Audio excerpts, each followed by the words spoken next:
ఓ లక్ష 1,00,000 rate సుమారు ఎంత ఉంటుంది? అయ్యింది వచ్చారు ఇట్లు ఈయనట్టు ఉండవు ప్రత్యేకంగా. నువ్వు వచ్చావు రాజు, నా దగ్గర 50,000 ఉన్నాయండి, 1,00,000 ఉన్నాయండి వస్తావు. నీకు తగ్గ బడ్జెట్లోనే తీసిస్తాను. అర్థమైందా? దీని మీద రాసి ఉండదు ఎంత రేట్ అని. మనిషిని బట్టి, అవతల వచ్చిన విధానాన్ని బట్టి తీసిస్తాం. కాకపోతే మేము తీసిచ్చిన మంచిదైనా ఇంతవరకు ఎవరో పట్టుకెళ్ళా. 100 మందికి 100 మంది వాళ్ళకి నచ్చిందే పట్టుకెళ్తారు. అది అంటే వాళ్ళకి నచ్చిందే ప్రిఫర్ చేస్తారు. 10,000కి కొనేవాడు కూడా వాడికి నచ్చిందే పట్టుకెళ్తారు. కానీ కాదయ్యా ఇది తీసుకెళ్ళంటే ఎవడే ఇండో అసలు. దాంట్లో ఆర్గ్యుమెంట్ లేదు.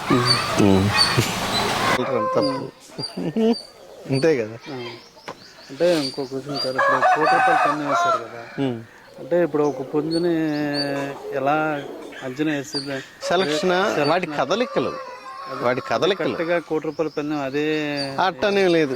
ఆ రోజుకి చెప్పాను చాలా ఛానల్స్లో కూడా, ఆ ప్రత్యేకంగా దాన్ని వేయలేదు. ఆ రోజు అప్పుడు ఆ టైంకి ఆ కలర్ అక్కడ కొడుతుంది అన్నారు కాబట్టి దాన్ని వేసి.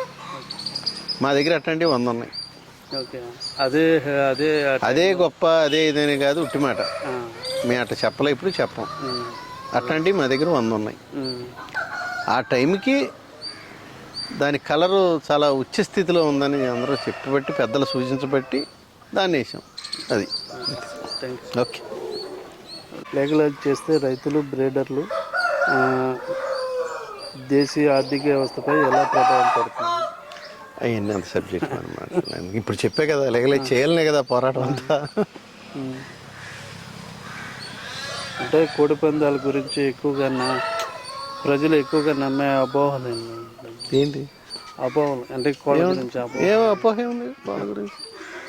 క్వశ్చన్ ఏంటి?